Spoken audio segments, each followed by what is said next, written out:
अस्सलाम वालेकुम, मैं हूं हमज़ा बशीर और आज हम लोग पढ़ेंगे मोनोटोन कन्वर्जेंस थ्योरम। जी सबसे पहले monotone convergence theorem, monotone sequence theorem, ये एक ही थ्योरम के दो नाम हैं। सबसे पहले हम लोग इसकी स्टेटमेंट को देखते हैं। स्टेटमेंट हमें ये बताती है every bounded monotone sequence is convergent, कि हर वो सीक्वेंस जो बाउंडेड हो और उसके साथ उसके ऊपर दूसरी कंडीशन है कि वो क्या हो, मोनोटोन हो, तो वो क्या होगा, वो कन्वर्जेंट होगा।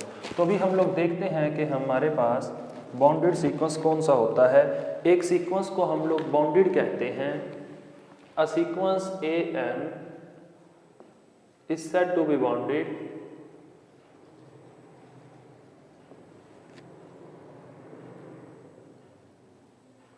इफ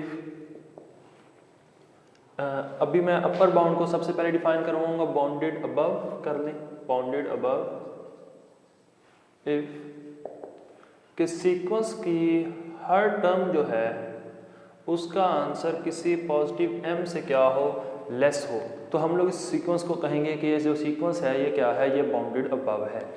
अगर इसी तरह से सीक्वेंस की हर टर्म का आंसर किसी n से बड़ा हो तो हम लोग इस सीक्वेंस को कहेंगे ये बाउंडेड बिलो है। तो ऐसा सीक्वेंस जो बाउंडेड अबव भी हो और बाउंडेड बिलो भी हो, उस सीक्वेंस को हम लोग कहते हैं कि ये सीक्वेंस जो है ये बाउंडेड सीक्वेंस है। उसके बाद दूसरी बात थी हमारे पास मोनोटोन सीक्वेंस। हम लोग एक ऐसे सीक्वेंस को मोनोटोन सीक्वेंस कहते हैं अगर उसका बिहेवियर यूनिक हो, यानी वो सीक्वेंस या तो इंक्रीज कर रहा हो या सिर्फ डिक्रीज कर रहा हो। ऐसा ना हो कि वो सीक्वेंस कुछ टर्म के लिए इंक्रीज करे और उसके बाद कुछ टर्म के लिए क्या करना शुरू कर दे, डिक्रीज करना शुरू कर दे। तो बाउंडेड मोनोटोन सीक्वेंस जो है ये सीक्वेंस थ्योरम, ये एक ऐसे सीक्वेंस के ऊपर अप्लाई कर सकते हैं जो सीक्वेंस बाउंडेड हो और उसके साथ क्या हो, मोनोटोन हो। फॉर एग्जांपल मैं एक सीक्वेंस लिखता हूं a1 is equal to 2 and an plus 1 is equal to 1/2 an plus 6। अब अगर इस सीक्वेंस को देखें जिसकी फर्स्ट टर्म हमारे पास 2 है और इसकी हर टर्म जो है an प्लस 1, इसकी जो nth टर्म्स बनेगी वो कुछ ऐसे बनेगी 1/2 an प्लस 6। अब इस सीक्वेंस को अगर आप लोग देखें तो ये सीक्वेंस इंक्रीजिंग सीक्वेंस होगा। अगर आप इसको चेक करना चाहें, a1 हमारे पास 2 है, a2 को कैलकुलेट करें तो ये हमारे पास बनेगा 2 प्लस 6 8, 8/2 4, a3 हमारे पास बनेगा 4 प्लस 6 10, 10/2 5। तो ये सीक्वेंस इंक्रीजिंग सीक्वेंस है, लेकिन इस सीक्वेंस की हर टर्म जो है उसका आंसर 6 से हमेशा क्या होगा, लेस होगा। तो ये सीक्वेंस बाउंडेड सीक्वेंस भी है। तो इस तरह के जो सीक्वेंस होंगे उनके ऊपर हम लोग क्या कर सकते हैं, मोनोटोन सीक्वेंस को अप्लाई कर सकते हैं। मोनोटोन सीक्वेंस थ्योरम जो है इसको अप्लाई कर सकते हैं या मोनोटोन कन्वर्जेंस थ्योरम को हम लोग अप्लाई कर सकते हैं। तो अभी हम लोग इसके प्रूफ की तरफ चलते हैं। तो प्रूफ देखिएगा, कंसीडर अ सीक्वेंस an। हम लोग एक सीक्वेंस ले लेते हैं an और अब इस सीक्वेंस को ये बाउंडेड है और मोनोटोन है। मोनोटोन या तो इंक्रीजिंग होगा या सिर्फ डिक्रीजिंग होगा। तो मोनोटोन को, उस कंडीशन को हम लोगों ने यूनिक कर लिया कि ये सीक्वेंस जो है ये सिर्फ और सिर्फ क्या है, ये इंक्रीजिंग सीक्वेंस है। दूसरी कंडीशन हम लोगों ने जो भी सीक्वेंस लेना था उसके ऊपर दूसरी कंडीशन थी कि वो सीक्वेंस क्या होगा, वो बाउंडेड होगा। तो हम लोगों ने कहा सिंस an इज बाउंडेड। अब an की तमाम टर्म्स को अगर हम लोग एक सेट में लिखें तो वो सेट हमारे पास किस तरह से बनेगा, उस सेट को हमने सेट S का नाम दे दिया और वो सेट बनता है an such that n is greater और इक्वल टू 1। यानी इस सेट में कुछ इस तरह के एलिमेंट होंगे a1 a2 up to so on an तक। अब इधर जरा तवज्जो करें, ये जो सेट an है, सेट S है, a1 a2 a3, अगर आप लोग यहीं से देखें, मैं इस सीक्वेंस के लिए सेट की टर्म्स को लिखूं तो वो कुछ इस तरह से बनेंगे 2 4 5 अप टू सो ऑन। यानी ये जो सीक्वेंस है हमारे पास, ये सीक्वेंस जो बनेगा वो सेट ऑफ रियल नंबर्स का सबसेट बनता है। सेट ऑफ रियल नंबर्स का क्या बन रहा है, सबसेट बनता है। हम जर्नली ये कह सकते हैं, इस बात को जर्नलाइज करें कि जो सेट S है हमारे पास वो सेट R का क्या बनेगा, सबसेट होगा। अगर ये सेट R का सबसेट है तो सेट R जो होता है ये कंप्लीट होती है, सेट रियल नंबर्स का जो सेट होता है ये कंप्लीट होता है। तो हम लोग इसके ऊपर क्या लगा देंगे, कंप्लीटनेस एक्सियम लगाएंगे। जरा इधर देखिएगा, then set S has an upper bound, इसका एक अपर बाउंड होगा, और since S is contained in set of real numbers and set of real number is complete, by completeness axiom S has a least upper bound. तो least upper bound की property को अब हम लोग use करेंगे कि सेट S का एक लीस्ट अपर बाउंड होगा।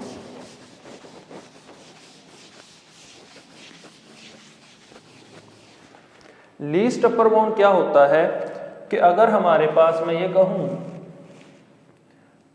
कि S का लीस्ट अपर बाउंड जो है, least upper bound of S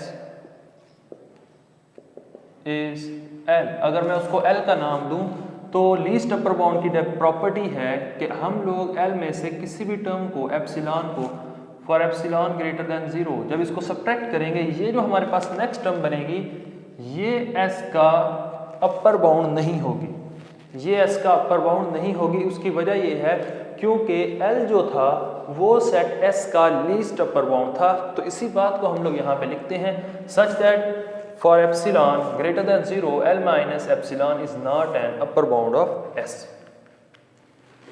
यहाँ तक होप सो आप लोगों को क्लियर हो चुका होगा। तो आगे चलें, अब हमारे पास ये रियल लाइन है। नेक्स्ट पॉइंट को जरा समझिएगा, यहाँ पे हमारे पास n है, यहाँ पे हमारे पास जो टर्म आएगी वो आएगी an का जो अपर बाउंड है, an का जो अपर बाउंड है वो हमारे पास है L, यानी an जो है वो छोटा होगा L से। और अगर हम लोग an से पीछे कोई और टर्म ले लें और इस L में से हम लोग अगर कुछ सब्ट्रैक्ट करें L माइनस एप्सिलॉन, वो फॉर एग्जांपल यहाँ पे बनता है L माइनस एप्सिलॉन। तो L माइनस एप्सिलॉन और L के दरमियान हमारे पास ये रीजन है कि जहाँ के ऊपर, जहाँ पे हम लोग उस सीक्वेंस की कुछ और टर्म्स को देखेंगे, आप उनको A कैपिटल N कह दें, कि हमारे पास L और L माइनस एप्सिलॉन के दरमियान भी सीक्वेंस की कुछ टर्म्स होंगी, लेकिन ये जो L माइनस एप्सिलॉन है ये उन सीक्वेंस की टर्म्स के लिए अपर बाउंड नहीं होगा। तो उसी बात को देखिएगा, L minus epsilon is not upper bound for S, therefore an ये ग्रेटर होगा L माइनस एप्सिलॉन से for n less than n, यानी कि जो small n greater than capital S capital N। आगे देखिएगा, हम लोगों ने जो सीक्वेंस लिया था वो सीक्वेंस हमारे पास जो था वो इंक्रीजिंग सीक्वेंस था। Since an is increasing sequence की डेफिनेशन लगा दें, because we know that small n is greater than capital N, then the value of an at small n is greater or equal to value of an at capital N। उसी बात को हम लोगों ने यहाँ पे लिख दिया। ज़रा इन दोनों इनइक्वालिटीज़ को देखें और इनको कंबाइन करते हैं। an is greater than an and an is greater than L minus epsilon। तो इन दोनों इनइक्वालिटीज़ को हम लोगों ने क्या कर दिया, यहाँ पे कंबाइन कर दिया। कंबाइन करने के बाद देखें, यहाँ से हम लोगों ने ये वाला जो इनइक्वालिटी की टर्म है इसको क्या कर दिया, स्किप कर दिया। तो हमारे पास बन जाएगा an is greater than L minus epsilon. L को इधर ले आए तो an minus epsilon is greater than minus epsilon, an minus L is greater than minus epsilon. दोनों तरफ -1 से मल्टीप्लाई करवा दे, -1 से मल्टीप्लाई करवाएंगे तो इनइक्वालिटी जो होगी वो अपना साइन चेंज कर लेगी। an minus an plus L is less than epsilon. अब यहाँ से देखें, इसको अरेंज करें अगर यहाँ पे, तो ये बनेगा L minus an is less than epsilon. L जो था हमारे पास वो ए एन का लीस्ट अपर बाउंड था, यानी एन जो था वो ए एन जो था वो छोटा था एल से, एल बड़ा था। तो जब भी हम लोग एक बिगर वैल्यू से स्मॉलर वैल्यू को सब्ट्रैक्ट करते हैं तो आंसर हमेशा ग्रेटर देन 0 आता है। तो उसी लॉजिक को यूज किया हमने, सिंस एल इज ग्रेटर और equal to a n then 0 is less than L minus A n is less than epsilon. इसको हम लोगों ने मॉड में एब्सोल्यूट वैल्यू में लिख लिया, वो बना हमारे पास L minus A N epsilon mod is less than epsilon. तो ये हमारे पास डेफिनेशन बन जाती है लिमिट ऑफ अ सीक्वेंस की, कि लिमिट ए एन किसको अप्रोच करेगी, एल को अप्रोच करेगी। ये था हमारे पास मोनोटोन कन्वर्जेंस थ्योरम। और हम लोग जानते हैं कि कोई भी सीक्वेंस उस वक्त कन्वर्जेंट होता है अगर उस सीक्वेंस की nth टर्म की लिमिट एग्जिस्ट कर जाए। तो हम लोगों ने एक ऐसा सीक्वेंस जो इंक्रीजिंग था और बाउंडेड था, एक ऐसा सीक्वेंस जो बाउंडेड और मोनोटोन था, उसके हम लोगों ने लिमिट को एग्जिस्ट करवा दिया। तो ये जो मोनोटोन सीक्वेंस है ये हमारा प्रूव हो चुका है। होप सो आप लोगों को समझ आई होगी। Thank you for your precious time.